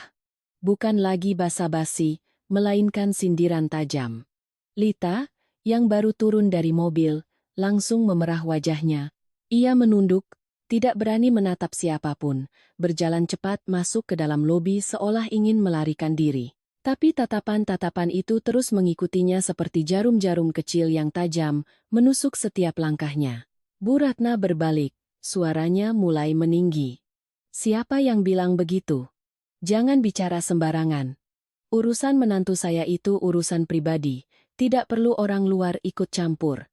Tapi justru kalimat itulah yang membuat beberapa orang tersenyum tipis. Bukan senyum lebar, melainkan senyum tahu sama tahu. Satu kompleks ini juga siapa yang tidak tahu? Tante Rini mengangkat bahu. Tadi ada kenalanku yang kerja di catatan sipil, lihat semua kejadiannya. Siriana langsung blokir 8 kartu di tempat. Ibu sama anak-anak cuma bisa diam. Dengar-dengar kasihan sekali. Kata kasihan diucapkan dengan penekanan, tidak jelas kasihan pada siapa, tapi semua orang mengerti. Bu Ratna tidak tahan lagi, suaranya melengking. Apa katamu? Kasihan apanya? Dia itu menantuku, dia punya tanggung jawab. Tanggung jawab? Suara lain terdengar. Kali ini dari Bu Lastri, yang biasanya pendiam tapi bicaranya selalu lurus. Tanggung jawab menanggung hidup seluruh keluarga mertua selama 3 tahun? Atau tanggung jawab menyerahkan semua uangnya untuk ibu mertua belanja? Coba ibu jawab, kalau itu anak perempuan ibu sendiri, apa ibu rela? Pertanyaan itu seperti pukulan telak. Tanpa basa-basi, tanpa tedeng aling-aling. Bu Ratna berdiri membeku, tidak bisa menjawab, karena untuk pertama kalinya, seseorang menempatkannya di posisi sebaliknya. Bima, yang baru turun dari mobil, melihat pemandangan di depannya dengan perasaan campur aduk antara malu dan tertekan. Ia ingin mengatakan sesuatu, ingin menjelaskan, ingin menghentikan semua gosip ini, tapi saat ia membuka mulut, ia sadar tidak ada yang bisa ia katakan. Karena apa yang mereka bicarakan adalah kebenaran. Sudah, masuk sana. Seorang bapak yang lebih tua angkat bicara, suaranya lebih pelan. Masalah keluarga selesaikan sendiri, dibicarakan di luar begini juga tidak baik. Tapi meskipun kata-katanya seolah ingin mendinginkan suasana, tatapan semua orang tidak berubah. Mereka terus mengawasi setiap langkah ketiganya saat masuk ke dalam gedung, seolah sedang menonton sebuah drama yang sudah mereka dengar, sudah mereka duga, dan sekarang mereka saksikan langsung dengan mata kepala sendiri. Pintu lift tertutup. Ruang sempit itu hening. Hanya ada suara mesin yang mendengung. Lita berdiri di sudut, memalingkan wajah ke dinding. Bu Ratna berdiri tegak, tapi kedua tangannya terkepal erat. Bima berdiri di tengah, menatap panel angka lantai yang berganti satu persatu, pelan tapi pasti. Dan pada saat itu, ia sadar, apa yang terjadi di kantor pemasaran bukanlah akhir, itu baru permulaan. Karena kehilangan uang mungkin bisa dicari lagi, tapi kehilangan muka tidak mudah untuk dikembalikan. Pintu lift terbuka di lantai 3. Bunyi ting yang sangat pelan, tapi cukup untuk membuat ketiganya sedikit terkejut. Seolah itu bukan hanya penanda lantai, melainkan sinyal bahwa mereka baru saja resmi memasuki sebuah ruang yang familiar, tapi tidak lagi damai seperti dulu. Dan begitu pintu bergeser, koridor panjang dengan cahaya lampu kuning remang-remang tampak. Bersamaan dengan itu, tatapan-tatapan mata yang sudah menunggu entah sejak kapan. Tak perlu ditebak, mereka tahu berita telah sampai lebih dulu dari mereka. Tante Rini, Pak Surya, Bu Lastri, orang-orang yang tadi ada di bawah, kini muncul di koridor. Seolah jika ada cerita yang cukup menarik, jarak antar lantai bukan lagi halangan. Dan yang membuat tidak nyaman bukanlah keberadaan mereka, melainkan cara mereka berdiri, tidak berdesakan, tidak berisik, hanya diam menatap. Justru keheningan itulah yang membuat segalanya terasa jauh lebih berat. Bu Ratna melangkah keluar lebih dulu, berusaha menjaga punggungnya tetap lurus, wajahnya tetap normal seolah tidak terjadi apa-apa. Tapi langkahnya tidak lagi sekokoh sebelumnya. Setiap langkahnya sedikit lebih lambat, seolah ada kekuatan tak terlihat yang menahannya. Lita berjalan di belakangnya, kepala menunduk begitu dalam hingga nyaris tak melihat jalan, kedua tangan mencengkeram ujung bajunya. Dan Bima berjalan paling akhir, matanya menyapu sekilas ke setiap orang, lalu dengan cepat menghindar, karena ia tak tahan harus menghadapi tatapan-tatapan itu. Sudah pulang? Suara Pak Surya terdengar. Tidak keras tapi jelas, Cukup untuk didengar seisi koridor. Cerita di bawah tadi kami sudah dengar semua. Tidak ada yang menjawab. Bukan karena tidak dengar, tapi karena tidak tahu harus menjawab apa. Si Riana itu hebat juga, ya? Tante Rini menimpali, nadanya separuh memuji, separuh menyindir. Sekali blokir, 8 kartu langsung melayang. Bu Ratna pasti tidak menyangka. Kan? Bu Ratna berhenti, menoleh, matanya tidak lagi bisa menahan ketenangan. Kalian sudah cukup bicaranya? Suaranya serak, tapi masih mencoba meninggi. Urusan rumah tanggaku, tidak perlu orang luar ikut campur. Bu Lastri, yang bersandar di dinding, menatapnya sejenak, lalu berkata dengan pelan tapi mantap. Ibu bilang urusan rumah tangga ibu kami tidak ikut campur, tapi tadi di bawah ibu bilang Riana itu tidak tahu berterima kasih, kami tidak tahan mendengarnya. Satu kalimat yang tidak keras, tapi tegas. Koridor hening sejenak. Lita menarik pelan lengan ibunya. Ibu, sudahlah. Tapi Bu Ratna menepisnya, seolah amarahnya sudah sampai di ubun-ubun. Kalau bukan tidak tahu berterima kasih, lalu apa? Dia menikah dengan anakku, makan dan tinggal di rumahku selama 3 tahun. Sekarang dia memutus semua jalan hidup kami. Kalau bukan tidak tahu berterima kasih, lalu apa namanya? Kali ini tidak ada yang tertawa, tidak ada yang menyela. Yang ada hanyalah keheningan yang sangat jelas. Lalu Pak Surya maju selangkah, menopangkan badan pada gagang sapu, menatap lurus ke arah Bu Ratna. Bu Ratna, saya tanya jujur, ya. Selama 3 tahun itu, dia makan apa dari ibu? Pertanyaan yang sangat sederhana, tapi membuat Bu Ratna terdiam. Rumah yang ibu tempati ini, atas nama siapa? Mobil yang ibu pakai, uang siapa? Biaya hidup bulanan, siapa yang bayar? Setiap pertanyaan, suara Pak Surya tidak meninggi. Tapi setiap katanya seperti diletakkan dengan sangat mantap. Tidak memberi kesempatan bagi pendengarnya untuk menghindar. Bu Ratna membuka mulut, tapi tidak bisa bicara. Lita berdiri di sampingnya dengan wajah pucat pasi. Dan Bima, ia berdiri di sana. Kali ini tidak menghindar, melainkan menatap lurus, seolah sedang menunggu jawaban dari ibunya sendiri. Tapi jawaban itu tidak datang. Dan tepat pada saat itu, sebuah suara lain terdengar dari ujung koridor. Tidak keras, tapi cukup untuk membuat semua orang menoleh. Biar saya yang jelaskan. Semua orang serempak menoleh ke sumber suara. Seorang wanita paruh baya berdiri di sana. Posturnya tegap, mengenakan blus sederhana, rambutnya disanggul rapi, tatapan matanya tenang. Ibuku, tak perlu perkenalan, hanya dengan melihatnya, semua orang mengerti. Suasana langsung berubah. Bukan lagi gosip, melainkan penantian. Beliau melangkah mendekat, perlahan tapi pasti. Tidak tergesa-gesa, seolah sudah mempersiapkan pertemuan ini sejak lama. Dan saat berdiri berhadapan dengan Bu Ratna, beliau sama sekali tidak meninggikan suara, tidak menunjukkan kemarahan. Hanya menatap lurus dan berkata, Ibu tadi bertanya, apakah anak saya tidak tahu berterima kasih? Betul? Suaranya lembut tapi jelas. Bu Ratna membeku, tidak langsung menjawab. Ibuku tidak menunggu, beliau melanjutkan.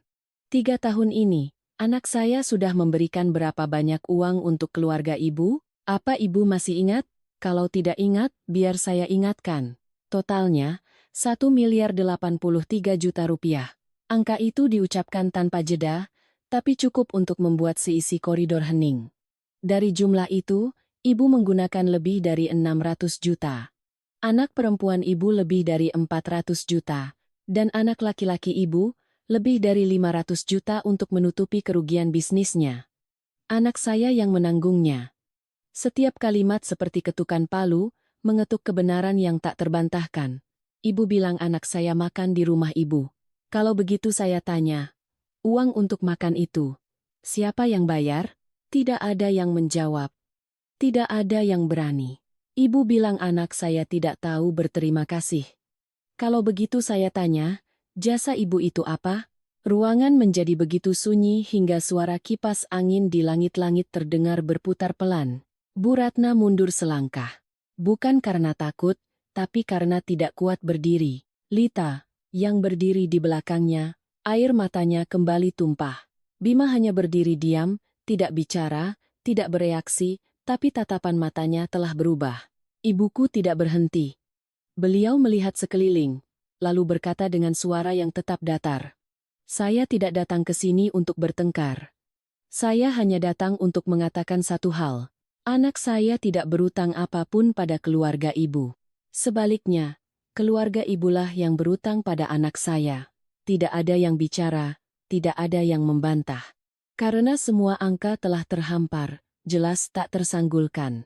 Beliau menoleh ke Bima, tatapannya bukan marah, hanya kecewa. Nah Bima, kamu laki-laki. Kalau mau berdiri tegak, berdirilah sendiri. Jangan biarkan seorang perempuan menopangmu, lalu kamu berbalik menyalahkannya. Bima menunduk, tidak bicara. Karena kali ini, ia tidak punya apa-apa untuk dikatakan. Ibuku berbalik pergi. Tidak menunggu lebih lama, tidak menoleh ke belakang, dan saat beliau melangkah meninggalkan koridor, tidak ada yang menahannya, tidak ada yang bertanya lagi. Karena semua yang perlu dikatakan, sudah dikatakan, yang tersisa hanyalah keheningan, dan 3 orang yang berdiri di sana tanpa punya apapun lagi untuk dijadikan pembelaan. Koridor, setelah kepergian ibuku, masih menyisakan suasana berat yang sama, seolah baru saja dilewati angin dingin. Tidak ada keributan, tidak ada dorong-mendorong, tapi cukup untuk membuat semua yang berdiri di sana merasakan dengan jelas bahwa ada sesuatu yang baru saja ditelanjangi. Bukan dengan makian atau perdebatan, melainkan dengan angka dan kebenaran. Dan justru karena itulah, dampaknya semakin tak terbantahkan, tak tertahankan. Hanya bisa diterima dalam diam. Bu Ratna berdiri di sana, bahunya tak lagi tegap seperti di awal, matanya tak lagi menatap lurus ke siapapun, melainkan terpaku pada lantai. Seolah pola ubin di bawah kakinya tiba-tiba menjadi lebih menarik daripada tatapan mata orang di sekitarnya. Lita bersandar di dinding. Kedua tangan memeluk lengannya sendiri seolah berusaha menahan tubuhnya agar tidak gemetar. Dan Bima, ia masih berdiri di tengah.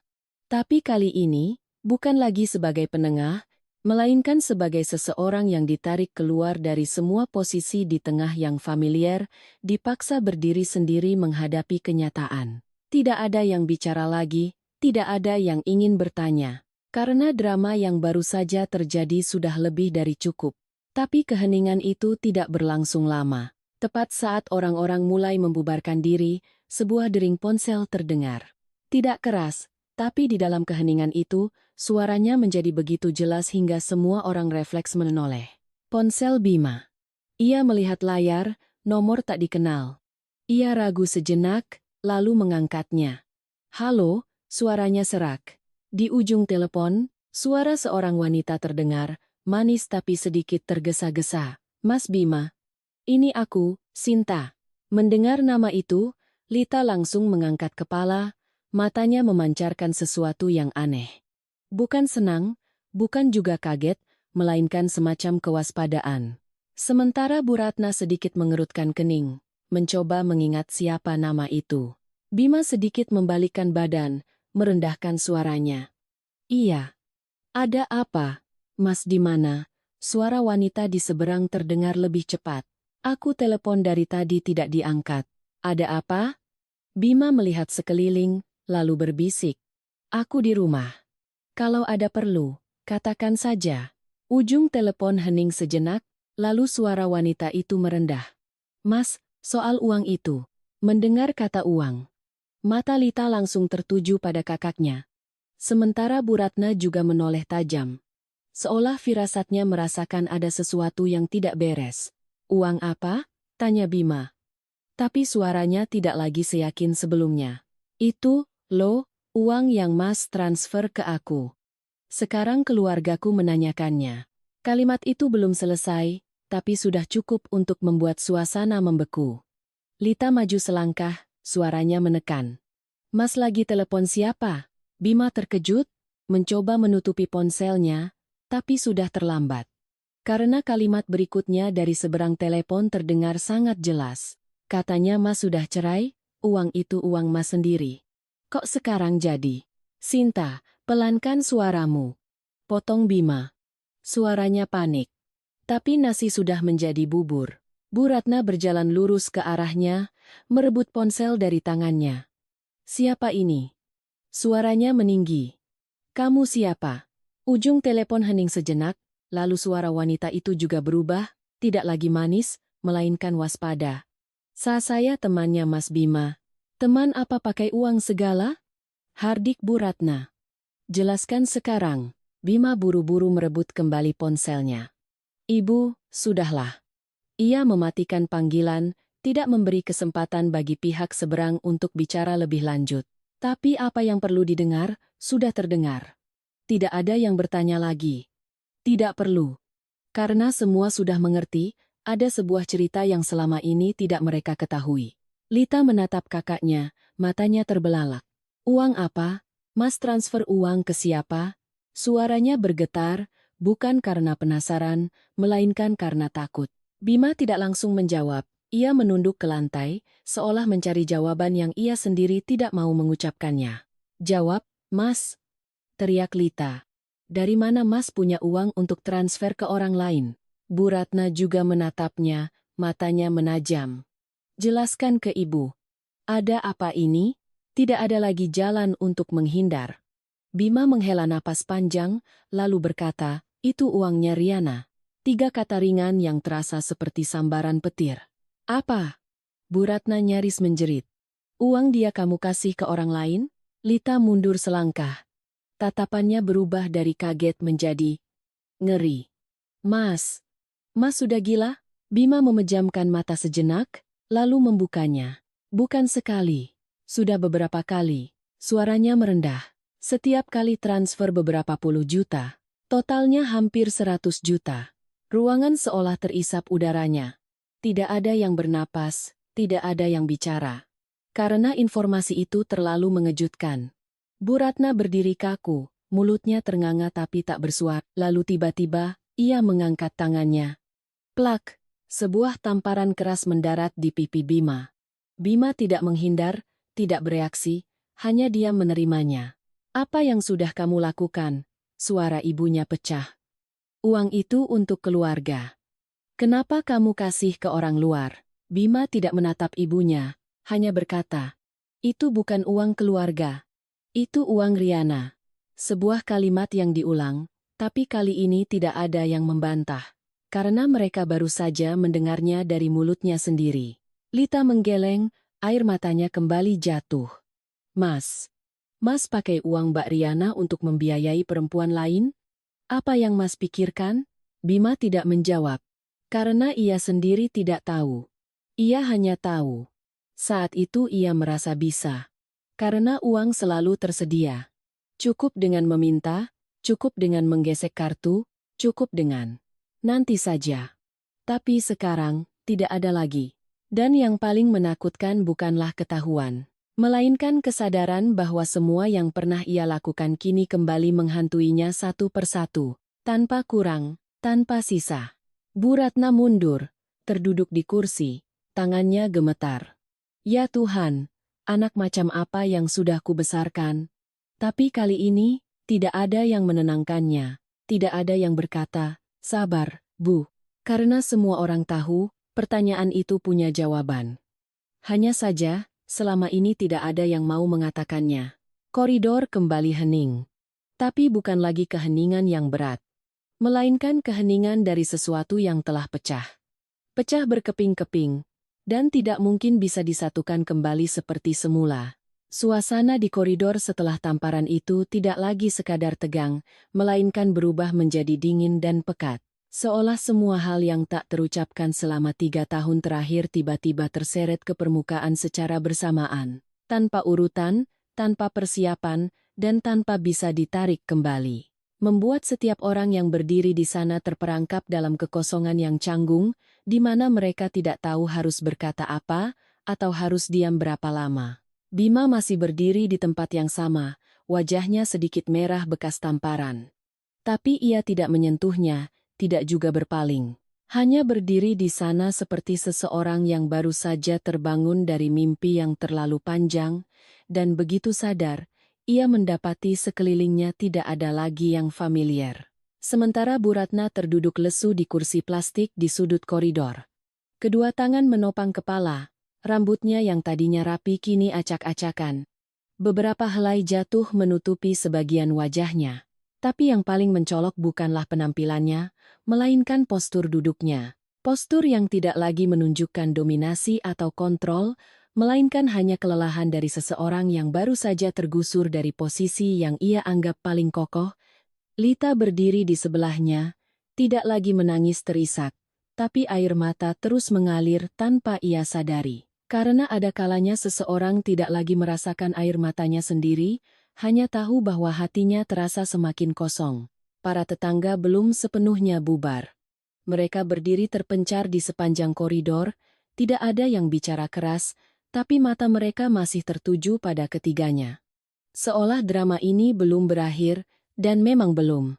Karena tepat saat suasana baru saja mulai mereda, suara lain terdengar, suara sepatu hak tinggi dari ujung koridor, jelas, teratur, tidak tergesa-gesa, tapi juga tidak lambat. Semua orang menoleh. Seorang wanita muncul. Posturnya langsing, mengenakan gaun pas badan, rambutnya ditata ikal, riasannya tebal, tatapan matanya sedikit angkuh, seolah sudah menjadi kebiasaan. Dan saat ia berhenti beberapa langkah dari mereka, suasana kembali menegang. Lita yang pertama mengenalinya. "Kamu siapa?" Suaranya serak, tapi masih mencoba tenang. Wanita itu tidak langsung menjawab. Ia melirik sekeliling, matanya berhenti lebih lama pada Bima, baru kemudian berkata dengan suara lembut tapi menyiratkan kekesalan. "Teleponmu tidak diangkat, aku terpaksa ke sini." Satu kalimat itu sudah cukup. Bu Ratna mengangkat kepala, matanya menajam. "Kamu Sinta." Gadis itu sedikit terkejut, lalu mengangguk. Iya, tidak menyangkal, tidak menghindar. Satu kata itu saja sudah cukup untuk menghubungkan semua kejadian menjadi satu garis lurus yang jelas. Bukan lagi dugaan, melainkan kebenaran di depan mata. Lita menatap Bima, lalu Sinta, lalu kembali ke Bima. Ekspresinya perlahan berubah, dari bingung menjadi mengerti, lalu dari mengerti menjadi getir. "Jadi, kamu orangnya," suaranya melemah. "Orang yang menerima transferan uang dari Mas Bima." Tidak ada yang menjawab, tapi keheningan saat itu lebih jelas dari jawaban apapun. Sinta mengerutkan kening, melihat sekeliling. Mungkin tidak menyangka akan terjebak dalam situasi seperti ini. Ia menoleh ke Bima, suaranya merendah. "Mas, ada apa ini?" Katanya Mas sudah cerai? Dan mereka. Ia belum selesai bicara, tapi Bu Ratna sudah berdiri. Tidak cepat, tapi mantap. Ia mendekat, berdiri berhadapan dengan Sinta, menilainya dari ujung kepala hingga ujung kaki, lalu bertanya, "Kamu tahu uang yang kamu pakai itu uang siapa?" Sinta sedikit tertegun, tapi dengan cepat menguasai diri. "Uangnya Mas Bima." Jawaban yang singkat dan jelas. Tapi justru karena itu, beberapa tetangga yang masih ada di sana saling berpandangan. Karena mereka baru saja mendengar cerita sebelumnya, dan jawaban ini tidak cocok. "Uangnya dia?" Bu Ratna tersenyum sinis. "Kamu yakin?" Sinta mengerutkan kening. "Maksud tante apa?" Bu Ratna tidak menjawab, melainkan menoleh ke Bima. "Kamu jelaskan padanya, dari mana uang itu berasal." Bima berdiri diam. Tidak bicara. Bukan karena tidak tahu, tapi karena tidak mau. "Itu uang Riana." Akhirnya ia tetap mengatakannya, suaranya sangat pelan, tapi cukup untuk didengar Sinta. Gadis itu terdiam beberapa detik, seolah tidak mengerti. "Uang siapa?" "Riana." Ulang Bima. Sinta mundur selangkah. Seolah baru saja didorong pelan. Bukan oleh tangan, melainkan oleh kebenaran. "Kamu bilang kamu sudah cerai," suaranya mulai bergetar. "Kamu bilang uang itu milikmu." "Sudah cerai," kata Bima. "Tapi uang itu miliknya. Aku hanya mengambilnya untuk dipakai." Sebuah penjelasan yang sangat ringan, tapi terasa sangat berat. Lita tertawa getir. "Mengambilnya untuk dipakai?" Mas bicara seolah itu uang Mas sendiri. "Mas mengambil uang istri untuk membiayai perempuan lain." Sinta menoleh ke Bima, tatapan matanya berubah total. Tidak lagi lembut, tidak lagi percaya. melainkan sesuatu yang sangat dingin. Benar begitu? Tanyanya. Tidak keras, tapi menusuk. Bima tidak menjawab, tapi keheningannya sudah cukup. Sinta menarik napas dalam-dalam, lalu tersenyum. Senyum yang sangat tipis dan tanpa kebahagiaan. Hebat sekali kamu, Mas. Pakai uang orang ini untuk bilang cinta ke orang lain. Aku bahkan sempat mengira. Ia berhenti, menelan sisa kalimatnya, lalu menggeleng. Sudahlah, tidak perlu dibahas lagi. Ia berbalik, tidak menatap siapapun, dan melangkah pergi. Suara sepatu hak tingginya kembali terdengar, tapi kali ini tidak lagi teratur. Lebih cepat, lebih tergesa-gesa, seperti ingin segera meninggalkan tempat itu. Koridor kembali hening. Tapi kali ini, tidak ada lagi yang tersisa untuk dibicarakan. Karena semuanya sudah jelas. Suara sepatu hak tinggi Sinta perlahan menjauh, lalu lenyap di ujung koridor. Tapi gaungnya masih tertinggal. Bukan di udara, melainkan di benak setiap orang yang berdiri di sana. Karena suara itu bukan hanya jejak langkah seseorang yang pergi, melainkan bunyi penutup dari sebuah pilihan, sebuah hubungan, sebuah kepercayaan yang beberapa menit, lalu masih terasa nyata. Bima masih berdiri di posisi yang sama, matanya mengikuti arah kepergian Sinta, tapi tatapannya tidak lagi menyimpan harapan atau keinginan menahan. Hanya ada kekosongan yang sangat jelas, seperti orang yang baru saja kehilangan sesuatu yang baru disadari nilainya setelah lenyap. Sementara Bu Ratna berdiri di sebelahnya, pandangannya beralih dari Sinta ke Bima, lalu dari Bima ke ruang kosong di depannya. Seolah ia sedang mencoba menyusun kembali kepingan-kepingan informasi menjadi sebuah gambaran utuh. Tapi semakin disusun, semakin terasa salah dan janggal. Dan Lita, ia bersandar di dinding. Tidak lagi menangis, tapi wajahnya semakin pucat, seolah air matanya telah habis, hanya menyisakan rasa dingin. Tidak ada yang bicara. Bukan karena tidak ada yang ingin dikatakan, melainkan karena terlalu banyak hal yang baru saja terjadi hingga tidak tahu harus mulai dari mana. Para tetangga kini benar-benar membubarkan diri.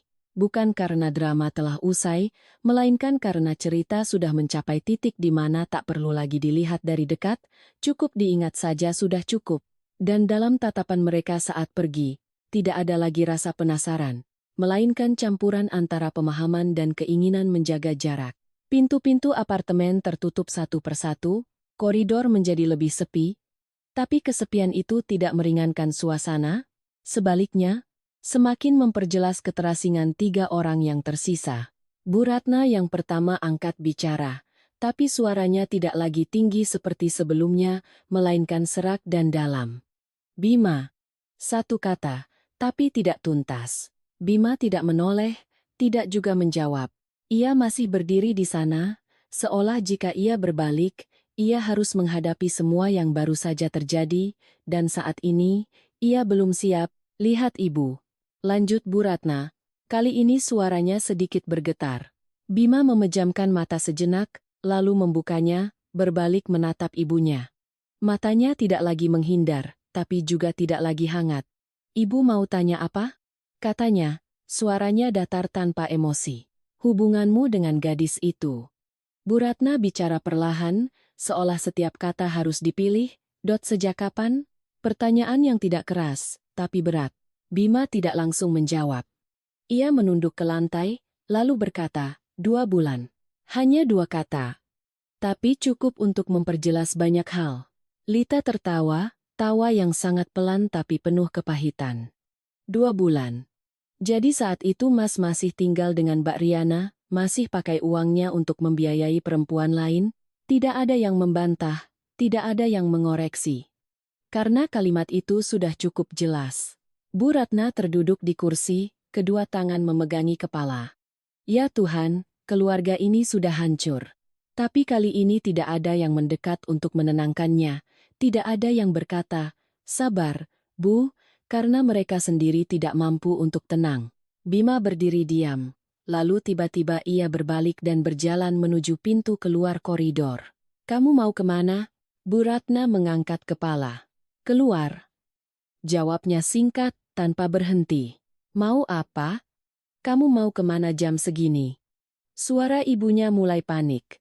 Bima berhenti sejenak, tanpa menoleh, hanya berkata, "Aku perlu berpikir." Lalu ia melangkah pergi. Tanpa menunggu, tanpa menoleh ke belakang. Pintu darurat di ujung koridor tertutup di belakangnya, bunyi tak yang pelan tapi tegas.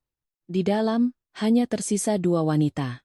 Seorang ibu dan seorang anak perempuan, duduk di tengah ruang yang dulu selalu ramai dengan suara percakapan, suara TV, suara kehidupan. Tapi kini, hanya ada keheningan yang panjang. Lita menatap ibunya, lalu berkata dengan suara pelan, "Bu, kita salah, ya?" Sebuah pertanyaan yang sangat kecil, tapi merupakan pertanyaan yang selama 3 tahun ini tidak pernah ada yang menanyakannya. Bu Ratna tidak langsung menjawab. Ia masih menutupi wajahnya, duduk di sana untuk waktu yang lama, baru kemudian menghela napas, pelan dan berat. Ibu tidak tahu lagi. Untuk pertama kalinya, ia berkata tidak tahu. Bukan menyalahkan dia, bukan menyalahkan orang lain. Melainkan tidak tahu. Di luar, Bima menuruni tangga darurat, tidak menggunakan lift. Karena ia tidak ingin berada di ruang tertutup, tidak ingin melihat bayangannya sendiri di cermin, tidak ingin terpojok di tempat yang tak bisa dihindari. Setiap anak tangga yang ia turuni terasa lambat tapi pasti, setiap langkahnya seolah diiringi oleh sebuah pikiran, sebuah kenangan, sebuah kalimat. Semuanya campur aduk, tapi sangat jelas. Ia teringat saat-saat Riana memberinya kartu, saat-saat Riana berkata, "Pakai saja." Saat-saat Riana tidak pernah bertanya, tidak pernah memeriksa, tidak pernah curiga, dan ia telah terbiasa dengan semua itu. Terbiasa hingga menganggapnya wajar, terbiasa hingga menganggapnya sebagai hak. Sampai hari ini, saat semuanya diputus, barulah ia mengerti. Bukan karena ia punya, tapi karena Riana memberinya. Tiba di luar gerbang, hari sudah benar-benar gelap. Lampu jalan menyala, cahaya kuningnya menerpa aspal. Bima berdiri di sana, tidak melanjutkan langkah, tidak juga kembali. Hanya berdiri menatap lalu lintas, orang-orang datang dan pergi, semua punya tujuannya masing-masing.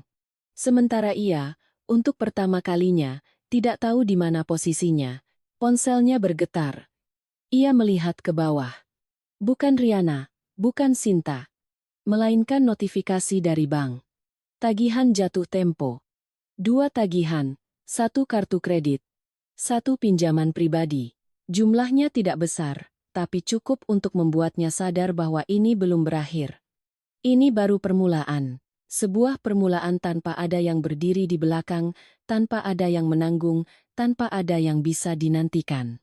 Hanya ada dirinya, dan semua yang telah ia lakukan. Bima berdiri di bawah lampu jalan untuk waktu yang sangat lama, hingga ia sendiri tidak ingat sudah berapa menit atau jam. Ia hanya tahu bahwa arus lalu lintas di depannya terus mengalir, orang-orang datang dan pergi, sementara ia hanya diam seperti bayangan yang terlupakan di antara hiruk-pikuk, dan yang membuatnya tidak nyaman bukanlah dinginnya malam, melainkan perasaan hampa di dalam dirinya. Sebuah kekosongan yang sebelumnya selalu terisi oleh hal-hal yang begitu biasa, seorang wanita yang selalu ada di belakangnya, dompet yang selalu terisi, dan rumah yang selalu menyediakan makanan hangat. Kini, semua itu lenyap, bukan karena direbut, tapi karena ia sendiri tidak menjaganya. Ponsel di tangannya bergetar lagi. Kali ini bukan notifikasi bank, melainkan panggilan dari kantor. Ia menatap layar beberapa detik, lalu mengangkatnya, suaranya masih berat dan lelah. "Halo, halo Bima?" Suara kepala departemennya terdengar, tidak keras tapi jelas ada masalah. "Besok pagi temui saya di ruangan saya, ya." Bima mengerutkan kening. "Ada apa, Pak?" "Soal pekerjaanmu." Hening sejenak, lalu suara di seberang merendah. "Akhir-akhir ini kamu sering terlambat. Target tidak tercapai, banyak keluhan dari klien. Perusahaan sudah beberapa kali menegur. Besok kita bicarakan detailnya." Panggilan berakhir. Singkat tapi padat. Bima menurunkan ponselnya, menatap layar yang meredup. Di kepalanya bukan lagi ada rasa panik, melainkan sesuatu yang sangat jelas. Konsekuensi. Bukan hanya satu, melainkan serangkaian yang datang bersamaan. Tidak memberinya waktu untuk beradaptasi, tidak memberinya kesempatan untuk menunda. Karena semua yang pernah ia abaikan, yang pernah ia nantikan, kini kembali menagihnya satu persatu. Ia duduk di trotoar di depan gerbang kompleks, kedua tangan bertaut, kepala menunduk. Dan pada saat itu, untuk pertama kalinya setelah sekian lama, ia tidak memikirkan ibunya, tidak memikirkan adiknya, tidak memikirkan siapa yang benar dan siapa yang salah. Ia hanya memikirkan satu orang, Riana. Bukan sebagai istri yang pernah ia miliki, melainkan sebagai wanita yang telah berdiri di belakangnya selama 3 tahun. Ia teringat malam-malam saat Riana duduk di depan laptop, menyelesaikan pekerjaan hingga larut, sementara ia berbaring di sofa sambil bermain ponsel. Ia teringat saat-saat Riana diam-diam mentransfer uang tanpa bertanya, hanya berkata, "Pakai saja." Ia teringat saat-saat Riana ingin mengatakan sesuatu, tapi melihat ibunya, melihat suasana rumah, lalu mengurungkannya dan memilih diam. Dan keheningan itulah yang membuatnya berpikir bahwa Riana menerima, bahwa tidak ada masalah, bahwa semuanya baik-baik saja. Tapi nyatanya tidak. Riana hanya tidak bicara, sampai akhirnya ia benar-benar tidak bicara lagi. Ia mengangkat kepala, menatap langit malam yang gelap tanpa bintang, hanya ada pendar cahaya kota yang samar. Dan ia tiba-tiba menyadari sesuatu yang belum pernah terpikirkan sebelumnya. Ada hal-hal yang saat masih di tangan terasa biasa saja, tapi saat hilang barulah terasa bahwa itu bukan hal biasa, melainkan sebuah keberuntungan. Ia berdiri, tidak langsung kembali, melainkan berjalan keluar gerbang, masuk ke sebuah warung kopi kecil di pinggir jalan. Ia memesan segelas es teh tawar, duduk di kursi plastik rendah, dikelilingi oleh para pekerja yang baru pulang. Obrolan-obrolan sederhana, tawa, keluhan tentang pekerjaan, uang, dan kehidupan. Semuanya terasa sangat nyata, sangat membumi. Dan justru hal-hal itulah yang membuatnya merasa terasing. Karena sebelumnya, ia tidak pernah perlu memikirkan hal-hal itu. Bukan karena ia tidak hidup di dunia itu, tapi karena ada orang lain yang telah menanggung bagian itu untuknya. Es teh diantarkan. Ia meminumnya seteguk, air dingin mengalir di tenggorokannya tapi tidak bisa mendinginkan rasa kering di hatinya. Tepat pada saat itu, ponselnya bergetar lagi. Kali ini, sebuah pesan dari nomor yang familiar. Riana. Ia menatap layar, tidak langsung membukanya. Hanya menatap beberapa saat, baru kemudian menekannya. Bima. Tidak ada lagi, Mas. Tidak ada lagi panggilan akrab. Aku sudah mengirimkan rekapitulasi pengeluaran selama 3 tahun terakhir ke emailmu. Jika kamu merasa perlu, kita bisa bertemu satu kali lagi untuk menyelesaikan semuanya dengan jelas. Bukan untuk berdebat, tapi untuk mengakhirinya dengan benar. Pesan itu tidak panjang, tanpa emosi, tanpa menyalahkan, tanpa menyindir. Tapi justru karena itulah, pesan itu terasa begitu menusuk. Ia membacanya 2 kali, 3 kali, lalu mengunci layar. Tidak langsung membalas. Bukan karena tidak mau, tapi karena tidak tahu harus membalas apa. Karena ia mengerti, ini bukan kesempatan untuk kembali, melainkan kesempatan untuk menghadapi. Ia duduk di sana beberapa saat lagi, lalu berdiri, membayar, dan berjalan pulang. Kali ini, langkahnya tidak lagi selambat saat turun tadi. Lebih mantap, bukan karena sudah menemukan solusi, tapi karena ia tahu ia tidak bisa selamanya diam di satu tempat, tidak bisa menunggu segalanya beres dengan sendirinya, tidak bisa selamanya bersembunyi dalam keheningan. Ia masuk ke dalam lift, menatap cermin. Untuk pertama kalinya, ia tidak menghindar, melainkan menatap lurus. Menatap seorang pria yang ia sendiri tidak yakin apakah ia menyukainya atau tidak. Pintu lift terbuka. Ia melangkah keluar. Koridor masih sama. Tapi tidak ada lagi orang, tidak ada lagi tatapan. Hanya kesunyian. Ia membuka pintu, melangkah masuk. Bu Ratna duduk di sofa, Lita di sebelahnya. Keduanya menatapnya, tidak ada yang bicara. Bima menutup pintu, berdiri sejenak. Lalu berkata, "Aku akan menemui Riana." Suaranya tidak keras, tapi jelas. Bu Ratna tertegun. Menemuinya untuk apa? Memang masih ada apa lagi? Bima menatap ibunya, kali ini matanya tidak menghindar. Untuk mengakhiri. Bukan untuk meminta, bukan untuk mengambil kembali. Tapi untuk mengakhiri. Lita menatap kakaknya, tidak bicara. Tapi di matanya, untuk pertama kalinya, tidak ada lagi tuntutan. Hanya ada kelelahan. Bu Ratna hendak mengatakan sesuatu, tapi kemudian urung. Karena ia juga mengerti, ada hal-hal yang tidak bisa ditarik lebih lama lagi.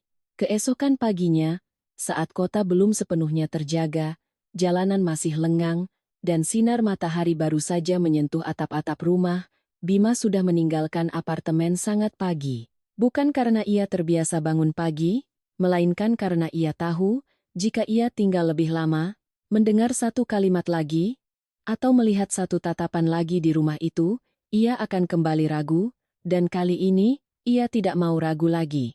Karena ada hal-hal yang jika tidak dilakukan saat pikiran masih jernih, akan sangat mudah untuk kembali terjerat dalam siklus yang sama.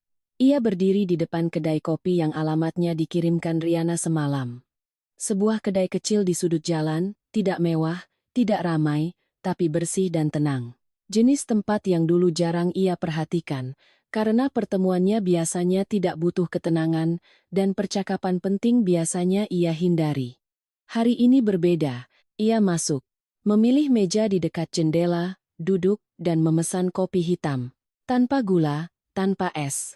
Sambil menunggu, ia menatap keluar. Jalanan mulai ramai, kendaraan semakin banyak, suara kota semakin jelas. Tapi hatinya justru sebaliknya, semakin tenang. Seolah segalanya mengerucut pada satu titik, sebuah pertemuan yang ia tahu tidak akan sama dengan pertemuan manapun sebelumnya. Riana datang. Tidak lebih awal, tidak terlambat. Tepat waktu. Ia melangkah masuk, cahaya dari belakang membuat bayangannya memanjang di lantai. Masih dengan cara berjalan yang sama, punggung yang tegak, langkah yang teratur. Tapi ada satu hal yang berbeda.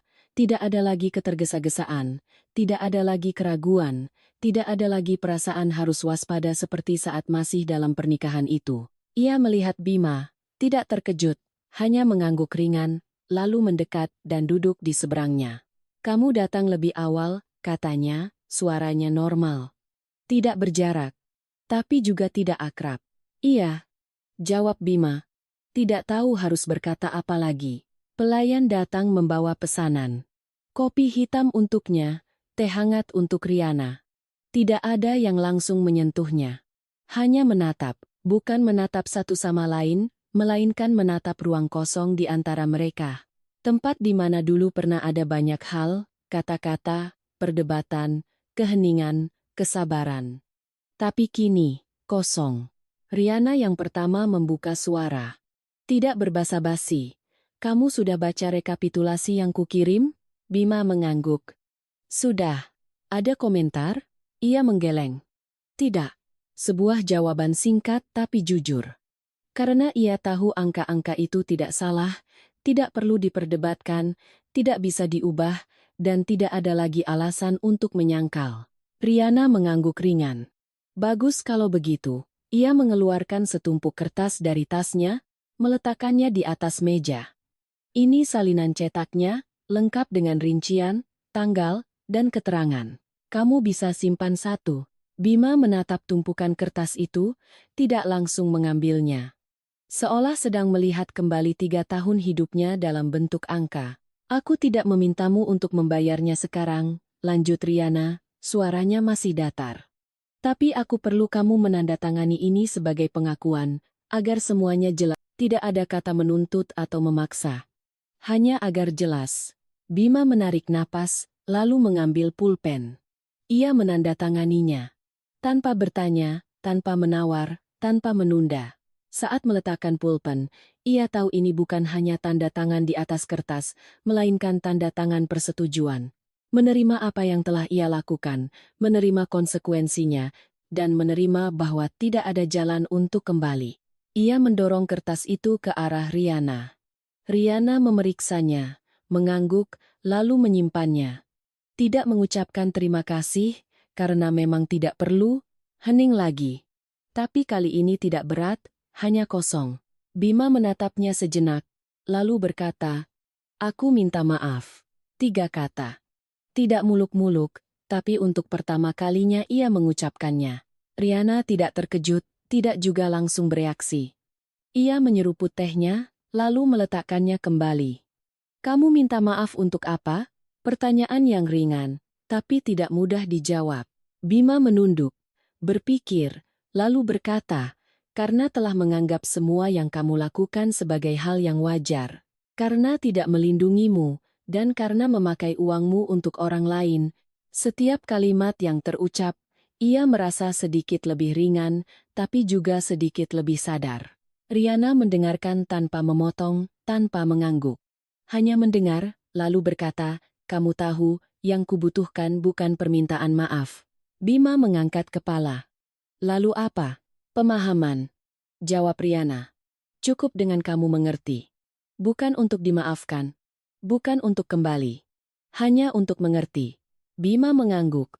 Aku mengerti sekarang. Sebuah kalimat, tapi kali ini bukan untuk basa-basi. Ini sungguhan.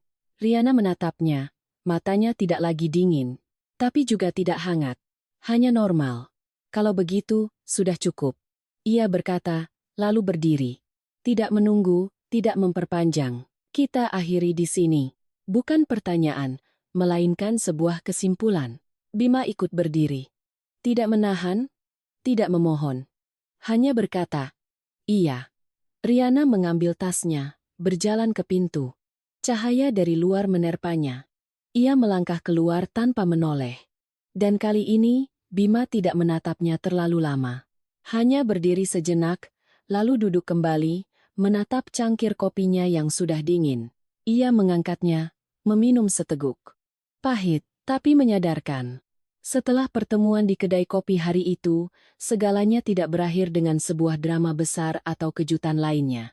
Semua ditutup dalam keheningan, seperti sebuah pintu yang tertutup di belakang punggung. Tanpa suara, tanpa saksi, tapi cukup untuk menandai dengan jelas bahwa dua jalan kini tidak akan lagi bertemu. Dan justru keheningan itulah yang membuat segalanya lebih membekas, karena tidak meninggalkan citra yang dramatis, melainkan perasaan yang sangat nyata. Perasaan telah melewati sebuah babak kehidupan yang tak mungkin bisa diulang. Riana kembali ke kehidupannya. Bukan kehidupan yang sama sekali baru, melainkan kehidupan yang pernah ia miliki namun sempat dikesampingkan selama 3 tahun pernikahannya. Ia kembali bekerja dengan ritme yang teratur. Tidak memaksakan diri bekerja terlalu keras untuk melupakan masa lalu, tidak juga membiarkan dirinya terlalu santai hingga berpikir negatif. Ia memilih jalan tengah yang seimbang, pagi bekerja, malam pulang, sesekali bertemu teman, akhir pekan mengunjungi ibunya. Hal-hal yang sangat sederhana, tapi mendatangkan kedamaian yang baru ia sadari telah lama hilang. Ada malam-malam di mana ia duduk sendirian di dekat jendela, menatap lalu lintas di bawah, dan ia masih teringat. Bukan teringat Bima sebagai seorang suami, melainkan sebagai sebuah fase, sebuah versi dari dirinya yang pernah ada. Seorang wanita yang tahu cara bersabar, bertahan, dan berkorban tanpa menuntut. Dan saat mengingatnya, ia tidak lagi merasa menyesal atau sakit hati. Hanya merasa cukup, karena ada pengalaman yang bukan untuk dipertahankan, melainkan untuk dipahami, lalu dilepaskan untuk melangkah maju. Ibunya sesekali masih bertanya, dengan nada antara kasihan dan ingin tahu. Kamu tidak sedih, kan? Nak, Riana hanya tersenyum tipis. Tidak lagi, Bu. Bukan untuk menenangkan ibunya, tapi karena itu adalah kebenaran. Karena ia mengerti, kesedihan terbesar bukanlah perpisahan, melainkan bertahan di tempat di mana dirimu tidak dihargai. Dan begitu berhasil melangkah keluar, sisanya hanyalah waktu untuk menyeimbangkan diri. Di sisi lain, kehidupan Bima tidak langsung berubah. Tidak ada transformasi instan, melainkan serangkaian hari-hari yang sangat nyata, sangat lambat, dan terkadang sangat tidak nyaman. Karena untuk pertama kalinya selama bertahun-tahun, ia harus menghadapi sendiri semua hal yang dulu tidak pernah ia tanggung. Pekerjaannya dievaluasi. Bukan sekali, melainkan berkali-kali. Setelah pertemuan dengan atasannya, ia tidak dipecat, tetapi klien-klien besarnya dialihkan. Ia dipindahkan ke proyek-proyek yang lebih kecil dengan pendapatan yang lebih sedikit. Hal itu memaksanya berubah. Bukan karena ingin, tapi karena tidak ada pilihan lain. Ia mulai datang tepat waktu, mulai mencatat pekerjaannya, mulai belajar berbicara dengan klien secara serius. Hal-hal yang dulu ia anggap merepotkan. Malam hari, ia tidak lagi pulang ke rumah dengan meja makan yang sudah siap. Seringkali ia harus memasak sendiri atau makan seadanya di warung pinggir jalan. Makanan yang sederhana. Tidak lezat, tapi cukup untuk mengganjal perut. Dan di saat-saat seperti itulah, ia teringat makanan-makanan yang dulu ia santap tanpa peduli. Ia makan tanpa bertanya siapa yang memasak, ia tinggalkan separuh tanpa memikirkan yang membuatnya. Utang yang ia tanda tangani dengan Riana bukanlah angka yang kecil, dan ia tidak bisa langsung membayarnya. Jadi setiap bulan, ia mentransfer sebagian. Tidak banyak, tapi rutin. Dan setiap kali ia mentransfer, ia tidak lagi merasa itu sebagai kewajiban, melainkan sebagai cara untuk mengingatkan dirinya sendiri bahwa semua yang ia lakukan ada konsekuensinya. Dan menerima untuk membayarnya bukanlah sebuah kerugian, melainkan sebuah pembelajaran. Bu Ratna juga berubah. Bukan karena dipaksa, tapi karena tidak ada lagi yang bisa diandalkan. Ia mulai pergi ke pasar sendiri, mulai menghitung pengeluaran. Tidak ada lagi belanja impulsif, tidak ada lagi acara jalan-jalan menghabiskan uang seperti dulu. Dan di saat-saat ia duduk sendirian di rumah, ia perlahan mengerti bahwa apa yang dulu ia sebut sudah seharusnya sebenarnya tidak pernah ada. Lita juga begitu. Ia mulai bekerja. Bukan pekerjaan besar, hanya pekerjaan kantor biasa dengan gaji yang tidak tinggi. Tapi cukup untuk membiayai dirinya sendiri. Dan untuk pertama kalinya saat menerima gaji, ia mengerti bahwa mencari uang tidak sama dengan menghabiskannya. Tidak mudah, dan tidak bisa dianggap remeh. Keluarga mereka tidak lagi seramai dulu. Tidak ada lagi suara keras, tidak ada lagi permintaan yang terus-menerus. Mereka menjadi lebih pendiam. Bukan dingin, melainkan mengerti. Masing-masing mengurus bagiannya, tidak berharap, tidak menuntut. Dan perubahan itu, meskipun datang terlambat, tetaplah diperlukan. Soal Sinta, ia tidak pernah muncul lagi. Tidak menelepon, tidak mengirim pesan. Seolah pertemuan hari itu sudah cukup baginya untuk mengerti di mana posisinya dalam cerita ini, dan pergi adalah pilihan yang tepat, tanpa perlu penjelasan lebih lanjut. Waktu berlalu. Tidak cepat, tapi juga tidak lambat. Cukup untuk membuat apa yang telah terjadi mereda. Cukup untuk membuat setiap orang menemukan kembali ritme hidupnya. Dan di suatu sore, saat Bima berdiri di bawah lampu jalan yang sama seperti malam itu, tapi dengan suasana hati yang tidak lagi seberat dulu, ia menyadari satu hal yang mungkin harus ia bayar mahal untuk memahaminya. Ada orang yang pergi bukan untuk menghukummu, melainkan agar kamu belajar untuk berdiri sendiri. Dan ada kehilangan yang bukan akhir, melainkan titik awal dari sebuah kedewasaan. Jika kita melihat kembali seluruh cerita ini dari awal hingga akhir, saya rasa hal yang paling membuat kita merenung bukanlah perceraian atau masalah uang, melainkan bagaimana sebuah hubungan yang bisa saja normal dan hangat, perlahan berubah menjadi beban, dan akhirnya hancur dalam kedinginan. Untuk Riana, saya tidak berpikir ia kuat sejak awal. Tidak ada yang menikah dengan persiapan untuk menderita. Ia hanya wanita biasa yang percaya pada keluarga, pada suami, dan siap berkorban. Tapi kesalahannya adalah memberi terlalu banyak tanpa menetapkan batasan. Ada hal-hal yang jika kita tidak menjaganya untuk diri kita sendiri, orang lain akan merasa berhak untuk mengambilnya. Saat Riana berhenti, banyak yang mungkin menyebutnya kejam. Padahal, saat itulah, ia baru mulai bersikap adil pada dirinya sendiri. Untuk Bima, saya tidak berpikir ia orang jahat sejak awal.